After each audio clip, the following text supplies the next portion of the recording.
let's introduce ourselves. Yeah, hi. Thanks for the nice opportunity. I'm Fenterico Mena. I'm the CEO of EIT Digital. Right. Digital is the key word of our days, right? And regarding this global innovation drive about the digital transformation and, of course, the advent of the AI, let's say, thunderstorm, I suppose we're all trying to find out, and this is what we're also trying to find out with these interviews, how is Europe coping with that new era? And to put everything into my first question, how is it coping not only innovation-wise, but also population-wise? Because we heard today, this is also a very big hot topic of discussion in the European Union. So it is a general question, but let's start from that. Yeah, I can. It's of course a very good question and very relevant. So let me start from the population maybe, because as you say, digital is like transforming our lives, and this will be the case for the foreseeable future. Digital is evolving, and it's really a pervasive technology for us. And when we talk about innovation, we don't have to forget education. So the skills, which can be divided in two parts. One is about the need for specialists, those that are really able to master, to know the technology, but are also able to make a business out of it. But let's not forget the population. We need to ensure that there is a general understanding and a general knowledge of basic digital technologies. Everyone should be able to understand some basic of cybersecurity, some basic of AI, because otherwise they cannot live in the current world. So it's important that someone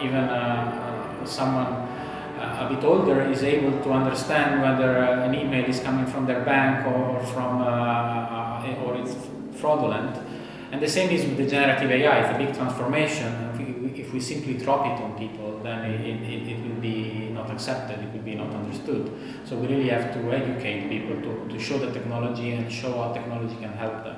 And that's very important. And in this, Europe can really play a big role at a global level, because we are the only continent where we are able to blend technology and human rights and human values. So privacy, security, trust, all these keywords are into technology. So then we go to the other part. How do we make sure that Europe doesn't lag behind? Because of course all these elements that I said can also slow down innovation in a way. So Europe has a great opportunity in my view, because we have the best science, the best research in the world. So on that we are very strong. And that has been the case also in the past.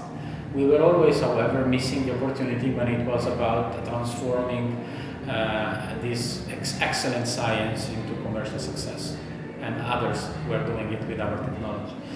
Now there are a lot of initiatives like the EIT that I represent, but also the EIC, that are really bridging this gap. So, and the public is really making its part. There are also national initiatives in the member states, regional initiatives. So that's a lot. So probably what we would need is a more coherent approach in order to bring all these initiatives together and make synergies rather than competition. But I'm very optimistic about the potential of European innovation. What are the differentiating factors? Because we have China, which is now the last 25 years getting into everything regarding technology, like a bull inside a shop, selling crystals. Yeah. And it is a big dragon. Even if the percentages of growth are slower, it is a big market, and it's a juggernaut. We have the US who seem to be a bit behind in some stuff, but okay, they keep being in that position. What can Europe do, and what can Europeans do, like everyone who will be reading a few things about our talk now, so that the Europeans don't feel that there is not enough drive for what you described. There is not enough gas in the tank, as we said in the old days. Now course this is obsolete. It feels like Europe has to find a boost to mobilize more forces regarding what you're talking about, this digital AI transformative period.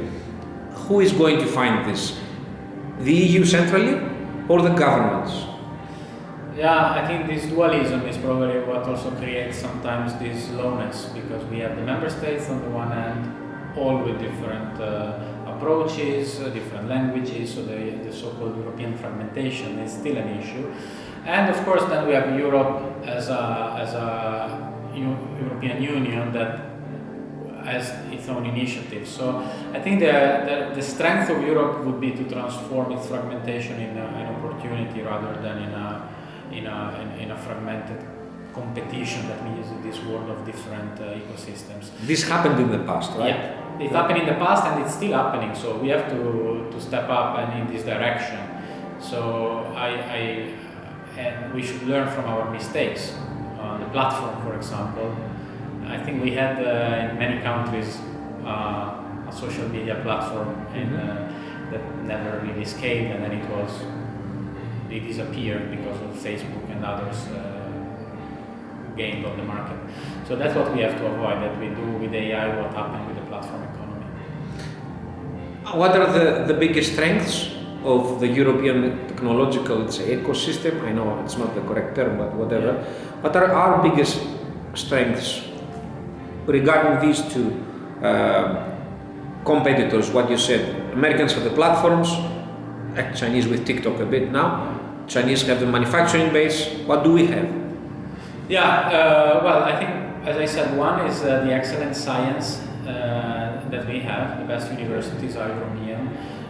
We have to, and now also these universities, these research centers are now getting more entrepreneurial, so they are transforming technology into startup, into minimum viable products, and so forth. We need more of them. It's encouraging, for example, that there are now at least 3 companies, generative AI companies, born out of Europe, that are making it to the global level. Mistral AI, for example, is one of them. 11 Labs as well, even if it's the UK, but you may say it's closer to Europe than the US. So I think we have to make a better use of the excellent science and research that we have, because we can really play at the global level. And the second thing is the talent. So we really have the best talents. And we made a study actually at EIT Digital, and we saw that 20% of the global talents are born in Europe, more or less the same as US and China, so we don't lag behind there. The problem is that we are not able to keep them in Europe, or to attract other talents here. 60% of them are in the US, so the US is really able to attract talents. And then what I said about the values, so technology deployed in a way that respects human values and human rights is something we have in Europe. I mean, other parts of the world also have this. I'm not saying that the US is only deploying technology without any respect for values, but it is more seen as a customer-centric approach in the US, while in Europe is more a user-centric approach, which is a subtle difference which counts in my view. So we should sell what you said, combining technology with the values better. Yeah. Yeah, because I mean, I was in San Francisco a few months ago, and in Union Square there was a big commercial advertisement of Apple, another one of Amazon, and another one of Meta, all of them together, and they were advertising privacy, all of them. Yeah. So I don't think if Europe hadn't done GDPR, this would happen. So it was really a sign that these values are also important for the rest of the world. But yes, but they are selling them. Yeah, right? Exactly. They were selling them as a feature of their products. Right. Well, we say they are embedded, we respect them, but they are more given. And some of these features exist because of the EU and the regulations, but they don't know it. Exactly. The customers in the US or in Hong Kong or in Macau or whatever. Exactly. That's exactly the point. So we are not advertising ourselves very well, right? No, we should be advertising, and of course we understand. We should be also a bit bolder on this, be more proud of being European, more proud of the good stuff we can do.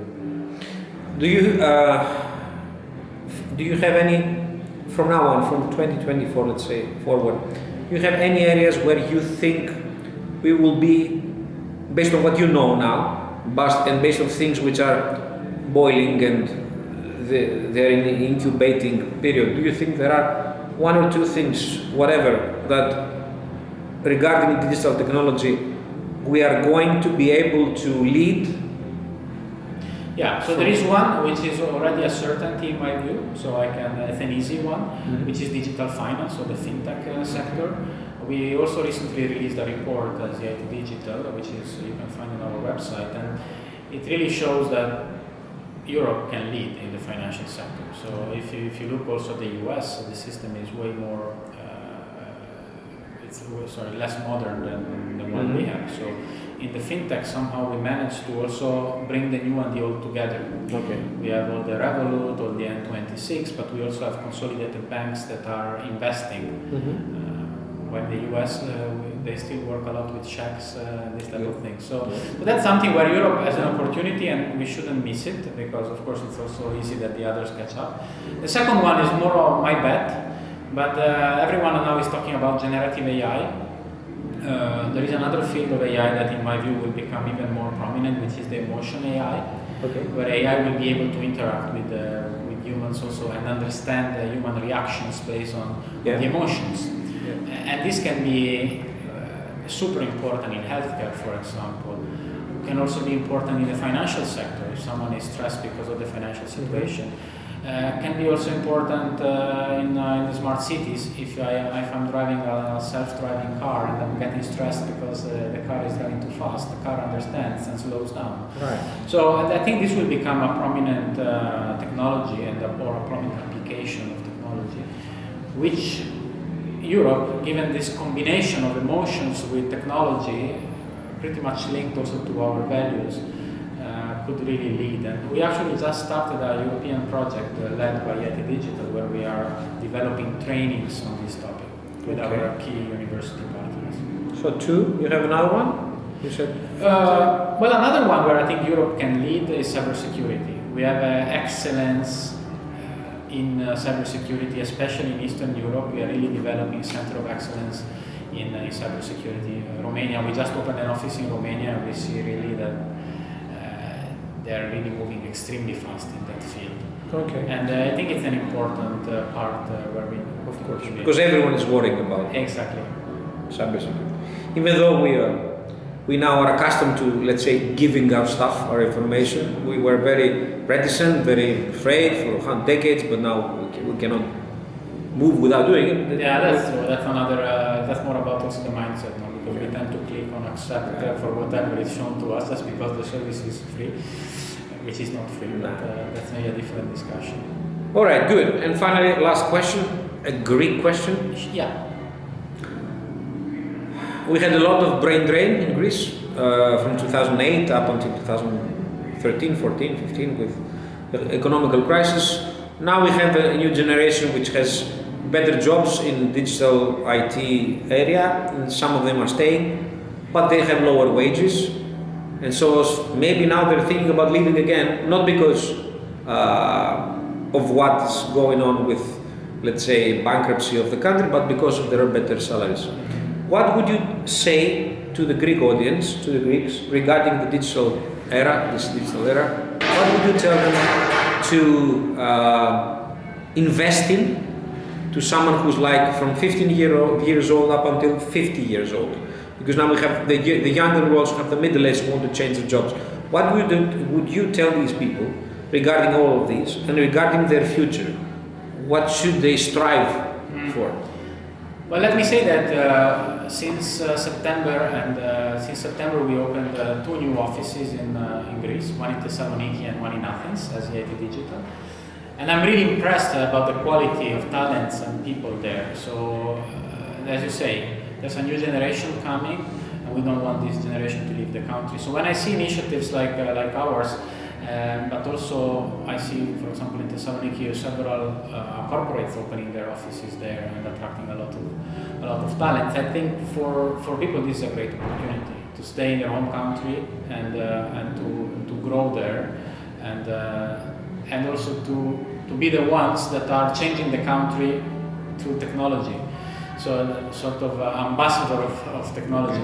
It's of course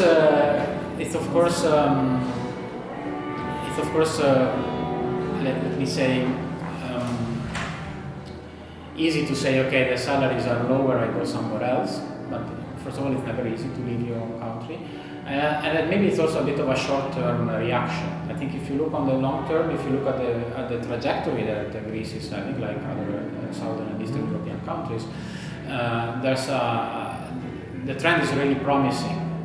So I would encourage them to stay there, grow their professional development there, be European but without leaving your country, connect to other ecosystems, and make use of the opportunities that are there. And I think that it will only grow, and it will also stabilize in a way. But would you also say that, because you mentioned Thessaloniki, which is my city, would you want to say a few things about Thessaloniki? Well, yeah, we opened our first Greek office in Thessaloniki in September of last year. There is a great university. Our main partner is Aristóteles University of Thessaloniki, and there you have a great research center. We, as EIT Digital, also supported some startups that came from that ecosystem, was the robotics, for example, that is very popular. So I think it's a great ecosystem, both from a technology perspective, but also business, because as I said, there are corporates coming, there are new initiatives running. We also work with some local incubators, and we see a lot of appetite. So I would also say that what Thessaloniki is doing is really important for Greece, and also through its connection to the Balkans. That's also very important, because the connection to Bulgaria, for example, is super important in my view, because that's another hotspot that is developing quite fast. Is there an area which is in particularly better in Thessaloniki, the brain you find there? Well, I have to say that in general the digital talents are quite well developed there.